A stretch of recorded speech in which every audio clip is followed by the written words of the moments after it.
Hello, नमस्ते। काफ़ी दिनों बाद बातचीत हो रही है मेरे अपने चैनल लर्न टू इन्वेस्ट में आपके साथ।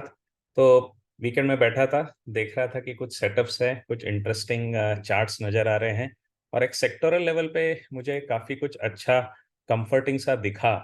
तो जिसके कारण मैंने सोचा कि चलो आज आप सबके साथ बात करते हैं और डिस्कस करता हूँ एक अपॉर्चुनिटी जो इस मार्केट में जो काफ़ी कुछ टेंटेटिव लग रहा है, अभी उभर करके आ रही है।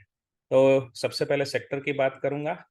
तो जो सेक्टर जिसके बारे में मैं यहाँ पे आपकी नज़र लेके आना चाहता हूँ, वो है आपका निफ्टी एफएमसीजी। आप क्लियरली यहाँ पे देख पा रहे हैं कि एक रिट्रेसमेंट के बाद 3 वेव्स हो चुकी हैं और ये चौथी वेव्स है, जहाँ पे ये 52521 की लेवल एफएमसीजी क्रॉस कर रहा है। एक टेंडेंसी होती है मार्केट में, मैंने देखी कि जब भी वो रिस्क ऑफ होना चाहता है, जब भी वो टिपिकली गिर रहा होता है, तो सेफ्टी की तरफ लोग जाते हैं और ये सेफ्टी वो टिपिकली ढूंढते हैं एफएमसीजी सेक्टर में। तो वही कुछ होता हुआ सा मुझे यहाँ पे दिख रहा है। अब आप कहेंगे कि मैं एफएमसीजी के चार्ट पे कैसे पहुंचा।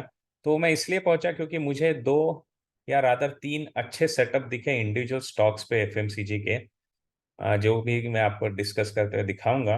तो जब भी आपको ऐसे सेटअप दिखते हैं कि मल्टीपल एक ही सेक्टर के स्टॉक्स एक साथ ब्रेकआउट की तरफ आ रहे हैं, तो काफी ज्यादा चांसेस होते हैं वहां पे कि वो सेक्टर टर्न अराउंड करे, अपनी बेस में से निकलते हुए आगे जाए।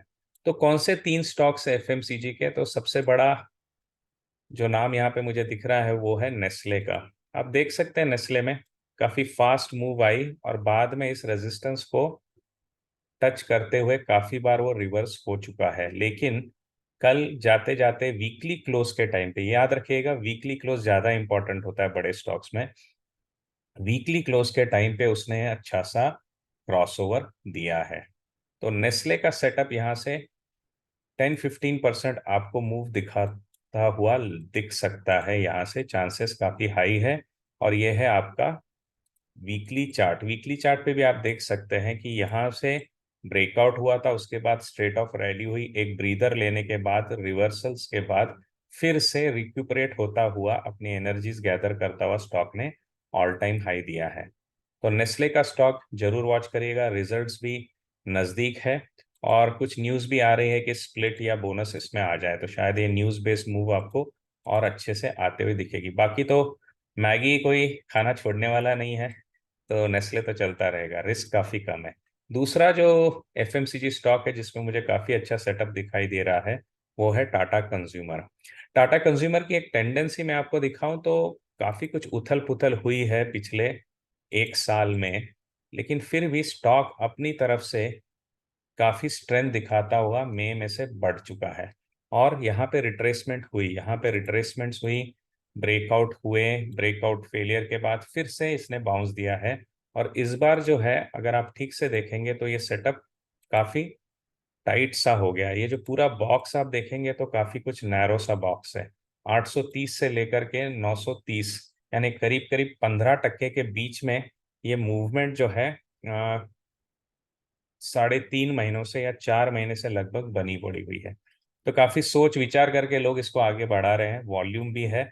तो टाटा कंज्यूमर भी एक स्ट्रॉन्ग सेटअप लगता है। स्टारबक्स इनके पास है और नए नए प्रोडक्ट्स इंटरनल ब्रांडिंग के साथ वो लॉन्च करते जा रहे हैं।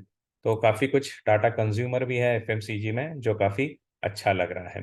ये एफएमसीजी की बात होगी। और जो स्टॉक है जो सेमी एफएमसीजी सा है वो है जिलेट। ये भी एक बड़ा नाम है और यहाँ पे आप देख सकते हैं एक एक्सप्लोसिव सेटअप हो चुका है, जिसे हम वीसीपी भी कह सकते हैं, जिसे हम वेज भी कह सकते हैं, टाइटनिंग वेज, या जिसे हम असेंडिंग ट्रायंगल ब्रेकआउट की तरफ भी ये स्टॉक बढ़ता हुआ दिख रहा है। तो काफी अच्छे चांसेस हैं कि जिलेट में भी आपको एक फास्ट मूव आते हुए दिखेंगी। ये तीन स्टॉक्स एफएमसीजी के, जिलेट, टाटा कंज्यूमर और नेस्ले, को रिलेट करता हुआ जो है ये यहाँ पे आपको एफएमसीजी इंडेक्स भी बेस में से ऊपर आता हुआ दिख रहा है। अगर आप इंडेक्सेस को प्ले करना चाहते हैं तो ईटीएफ के थ्रू भी प्ले कर सकते हैं। तो इसलिए सिंपली आपको क्या करना है, एफएमसीजी का ईटीएफ ढूंढे। यहाँ पे मुझे दिख रहा है आईसीआईसीआई प्रूडेंशियल का एफएमसीजी ईटीएफ। तो इस ईटीएफ के साथ भी आप बड़े एलोकेशन के साथ अगर प्ले करना चाहते हैं, इंडिविजुअल स्टॉक्स में सक्सेस रेट कम आते हैं, अगर आप इस वोलैटिलिटी से भी दूर रहना चाहते हैं और संभल करके धीरे धीरे चलना चाहते हैं, लेकिन विदाउट मच सरप्राइजेस, तो ईटीएफ एक अच्छा अप्रोच होता है। तो यहाँ पे आप एफएमसीजी ईटीएफ के बारे में भी सोच सकते हैं। और हर बार की तरह एक ही रिक्वेस्ट है, स्टॉप लॉस लगाना मत भूलिए।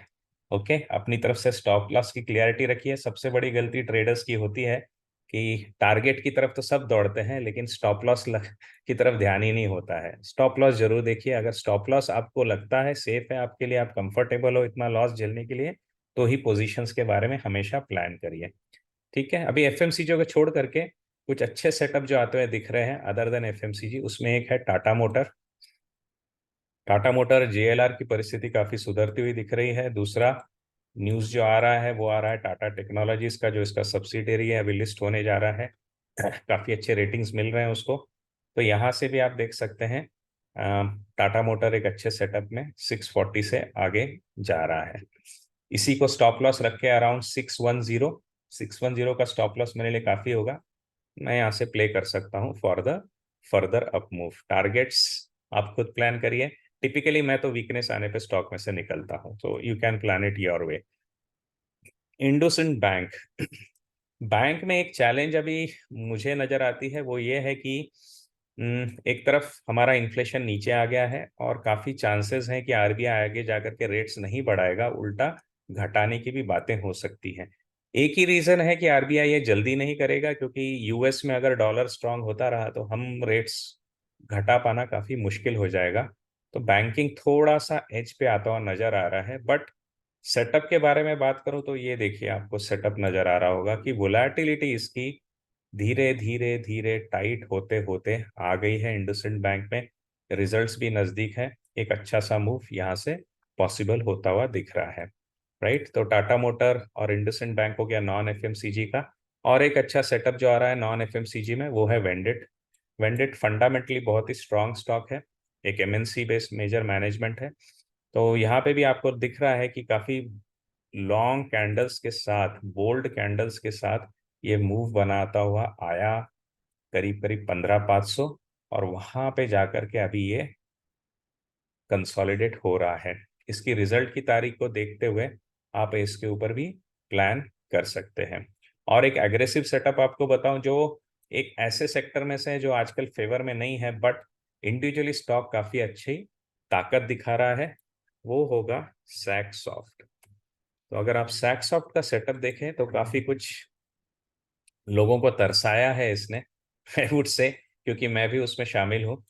एक तो इसका रिजल्ट काफी अच्छा आया था, लेकिन फिर भी उसके अंदर कुछ बड़ी मूव आई नहीं है। स्टॉक एक टाइट जोन में कंसोलिडेट होता रहा है, लेकिन लेकिन अब क्रूशियल रेजिस्टेंस को क्रॉस करते हुए ऊपर जा रहा है। ये सब जो आ रहे हैं ये मेरे स्कैनर्स के थ्रू आ रहे हैं। ये टिपिकली आज के जितने भी स्टॉक्स है वो टाइगर स्कैन के थ्रू आ रहे हैं। सैक्सॉफ जो है वो टर्टल स्कैन्स के थ्रू आ रहा है। तो इन स्कैन्स के ऊपर ही मेरी नज़र रहती है और वहीं से ही ये सेटअप स्ट्रैटेजी वाइज आते हुए दिख रहे हैं। तो ये थी आज की अपडेट। काफ़ी दिनों बाद बातचीत हुई है। मैं ज़्यादा कुछ यहाँ पे क्या कहते हैं उसको, मीडिया मैनेजमेंट नहीं करने वाला हूँ। मोस्टली नॉलेज शेयरिंग कर रहा हूँ, आइडियाज़ दे रहा हूँ आपको। और एक अपडेट है कि अगले महीने मेरा जो प्रोग्राम आ रहा है, आपको अगर मेरी लर्निंग कोर्सेज जाननी है और उसमें आप पार्टिसिपेट करना चाहते हैं, तो definitely I would recommend you to visit this site, which is xltrocourses.store। Definitely इस साइट को विजिट करिए। यहाँ पे मेरे काफ़ी कुछ स्ट्रैटेजी रिलेटेड प्रोग्राम्स हैं। ट्रेंड फॉलोइंग है, टर्टल स्ट्रैटेजी, जिसके थ्रू आज के कुछ स्टॉक्स हैं, और वीकेंड इन्वेस्टिंग के थ्रू भी नेस्ले और टाटा मोटर मिला है मेरे को। और यहाँ पे बाकी जो मेजर कोर्सेस हैं, ब्रेकआउट इन्वेस्टिंग, ये टाइगर स्ट्रेटेजी कोर्स है। तो डेफिनेटली इस वेबसाइट को विजिट करिए और प्लान बनाइए मेरे साथ जुड़ने का। मेरा अगला जो महीना आने वाला है दैट इज़ नवंबर, उसमें हम दो कोर्सेज को रिपीट करने वाले हैं लाइव में। तो लाइव रिपीटेशन मेरा जो होने वाला है अगले महीने, वो होने वाला है on the R S strategy course. तो मेरा जो आर एस स्ट्रेटेजी का कोर्स है, उसको अगर आप ज्वाइन करना चाहते हैं फॉर लाइफ, आज चांस है, 25% कूपन अवेलेबल है सब कोर्सेज के ऊपर। Feel free to join them. तो अगले महीने आर एस स्ट्रेटेजी लाइव होगा। और एक नया लॉन्च होने वाला है प्रोग्राम, वो है dark horses. तो SME sector related, if you want to get updates on the Twitter, you can always visit my Twitter handle. और SME और स्मॉल कैप्स में अगर आपको काम करना है स्टॉक्स के अंदर, तो you should go through my upcoming program अगले महीने जो अभी लॉन्च होने वाला है, डार्क हॉर्सेस। तो और नई स्ट्रेटेजीज ऐड कर रहा हूँ, mainly looking at the demand and request that is coming from people और द वे मार्केट रन्स। एक ही स्ट्रेटेजी सब काइंड ऑफ ट्रेंड में नहीं चलती है। तो मार्केट आजकल ठंडा है तो बॉटम फिशिंग की तरफ थोड़ा ध्यान है, इसलिए बॉटम फिशिंग कवर कर रहा हूँ।